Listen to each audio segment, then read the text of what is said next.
Sarah, welcome back to New Zealand. Of course, we know you previously from your time at Gatorades, but you've switched across to Equinox. So tell us about the new business. It's very exciting. It's actually the autumnal equinox today in the United States. It's a big day for us. But no, it's really fun. When I made the decision to go, it was a big decision for me, going from a public company to private, first of all. Going to New York, moving the family has been a big move.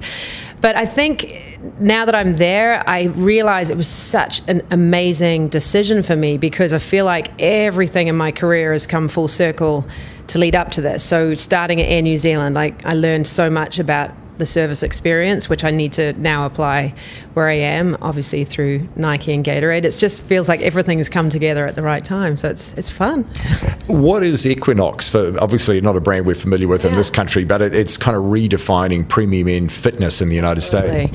Yeah, we definitely talk about how we're in a category of one because we literally, within the fitness landscape in the US, there are no other players at our level other than us. And we actually don't think of ourselves as a gym. It's a members only club. So it's a little bit, I'd say, to break it down, it's kind of where Soho House meets a gym. You know, it's definitely, there's a big social element to it. It attracts a very high net worth individual, but also it attracts people who are very, very passionate about fitness, like people who define themselves through fitness. And so it's a great model because we have the ability or the sort of right as a brand to deliver the fitness experience, but a lot of the lifestyle stuff around it too. So we have a very big growth runway, if you will, which is nice. Plenty of opportunities there. As somebody who has closely followed the social media landscape for a long time and an active participant in it as well too, how are you reading things at the moment and your sense about perhaps if New Zealand is keeping up with where these trends are moving so rapidly overseas? Yeah.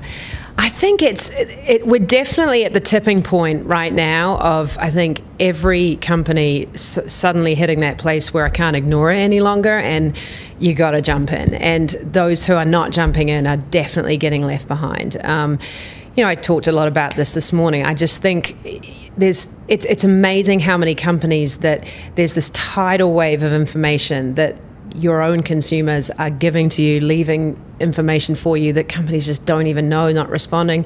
Sometimes because they don't even have a young enough workforce to help them see it, And I would say, it's funny being in New Zealand, I think people definitely understand it. They understand all the platforms. They get what social media is. But I definitely see still the question mark or the thought bubble of, what does this mean for me and where will the ROI be? You can see a lot of that going through people's minds. And it's funny, I always tell people, don't worry about making the decision like should I or should I not. You got to do it. It's just how do you make it work for you? The sooner you jump in, the sooner you start learning, the sooner it'll pay off.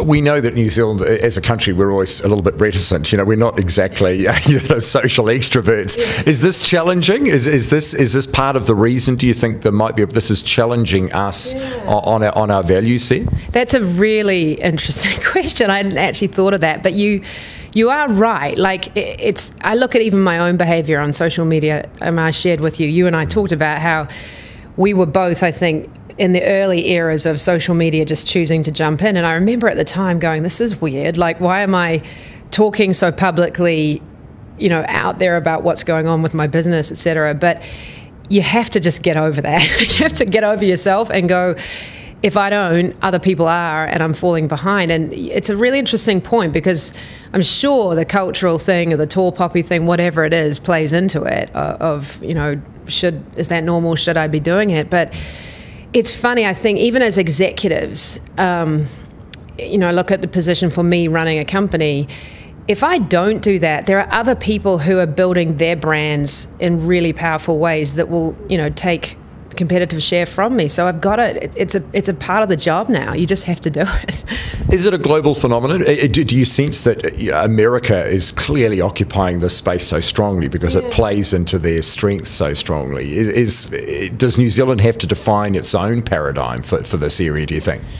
I think it's a global phenomenon. I think it's even interesting, I have a lot of friends who work in Facebook and Twitter specifically, it's interesting how many of them have recently been shifted, like moved to Europe to really develop the businesses over there, it's definitely, it's a sea change of, it's a cultural sea change. It's not just like a bunch of social media platforms, that's what I talked about today. It's more, it is a global phenomenon of how we are choosing to make decisions in our lives. And I think it's also very related to the social good movement. I think it's, people are making decisions around their value systems, and they want to talk about it and stand for something and show that with, the brands they're buying from. I think it really is a global phenomenon. So maybe there's a paradigm that makes sense for us. We've got to figure out how it fits culturally into New Zealand, but it's a tidal wave. You can't stop it from coming, When you're at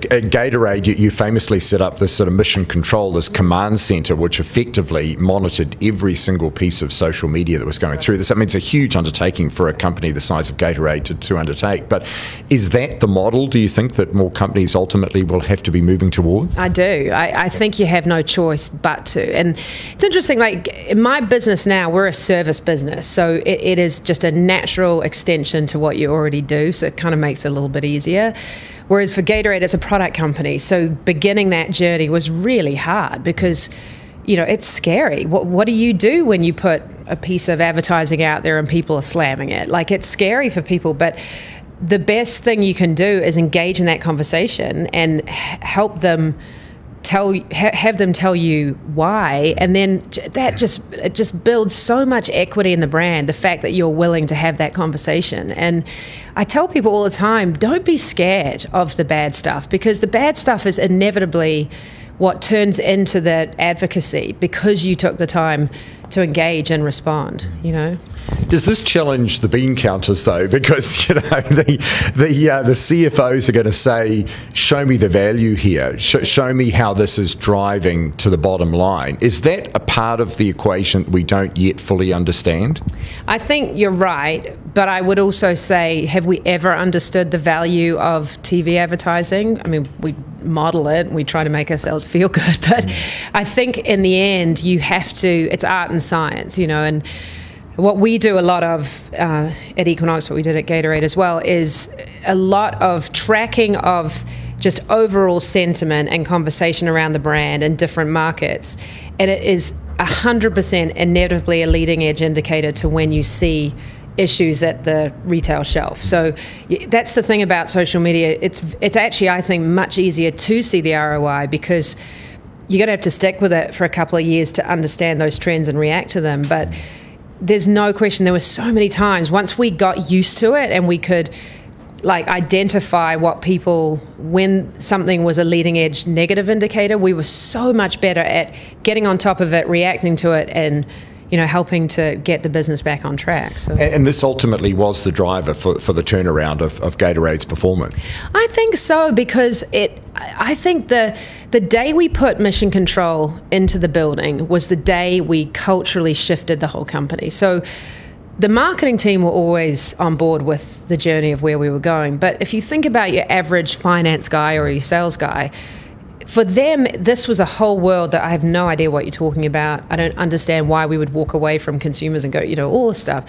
But the minute you put that room up, and it was smack in the middle of the entire office floor, big, huge screens everywhere. So everyone every day was walking past real consumer conversations about Gatorade. So, and you can't help but see something and it intrigues you. And then, you would see the CFO would wander by and see something and talk about it in a meeting, or the salesperson who wants to just go and sit and chat with the guys in mission control. It just was such a cultural shift because it was a kind of, it stood for something just being there, and it enabled people to kind of get over their own fears, like the sort of, I'm scared, I don't really understand, I'm not even on Facebook, but when no one's looking, I'm going to sneak in there and ask that junior intern what's going on, That's a good point. You mentioned in your presentation about hiring an intern. Invariably, it's going to be a younger person, because there is a knowledge gap here between the generations, isn't there? For sure, and it's profound. It is profound, and it's funny, I recently was talking with a gentleman who's written a book about the power of millennials and the new workforce, and I look at my time at Gatorade, that is exactly what we did. Is we had to bring in a lot of new thinking and younger people, and just because the sort of participation economy behavior is so native to them, they don't know any different. So they help sort of lead the charge to culturally shift everybody else. And I do think that's one of the most important things. I feel personally like I spend a lot of time with, younger people coming up, whether it's mentoring or just I'm mentoring them, but I'm learning from them. I think you have to, it's so profound, the shift. And as these kids kind of move up in the workforce, that's why it is a global trend. It is going to change the way all of us do business. So you have to embrace it and learn from them. How much is this changing your attitude to above the line and below the line marketing costs? It's an interesting question because it's all a blur now, I think. I think we used to compartmentalize everything like that, whereas now, every piece of communication could be either or. And I think one of the things that we're really focusing on a lot more than we used to is, it's interesting talking to you, is the blur between earned media, PR, and paid media. Like in the old days, that was church and state. It is not now. It's, certainly from the brand side, but also from the media side. People have become much more open to the fact that it is a blurred line, and you've just got to kind of enable those teams to bounce off each other a lot more. Most important learnings that businesses in New Zealand should be thinking about around this space in terms of, we mentioned about jumping in, but are there any rules to the game or tips of setting up those templates that should be focused on? I think, honestly, the first rule to the game is play the game. Because I would say, I say this to a lot of companies, the first thing you should do is just, whether it's hire an intern, but get someone in there just to start listening. You don't have to engage, just listen. And you'll quickly see for yourself where the opportunities are, because you'll quickly see from the conversation that, oh my gosh, they're saying this and that's not right. And we could create, it becomes very evident if you just get in there and say, I'm going to listen and I'm going to understand not just my own brand and business, but cultural topics that are of relevance to my business, other brands that the consumer might be connecting with. Just start listening. It's as simple as that. And then looking for those sort of gems of insights, those nuggets of gold that become, because you've seen plenty of experiences. The Equinox one was an interesting one about the cycle for life. Oh, amazing. And it's you see that, you see those very interesting nuggets because they're usually universal stories that have real emotional connection to a lot of people, and they come from the consumer that's passionate about what you're passionate about. In my case, it's fitness, it's our brand, and if you let them lead you a little bit, it's amazing how much both sides can get out of it. But I do think with that, I'm not a believer in just, give it up, the brand goes into the hands of the consumer and we're done.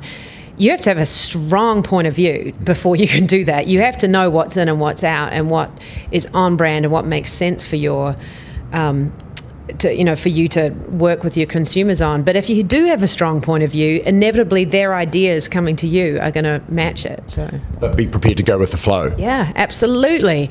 And it's like riding the waves. I would say, even as you manage your spend for the year, we've had to learn to be so much more flexible. The old days of there's 12 months in the year, 4 quarters, and we're going to do this campaign.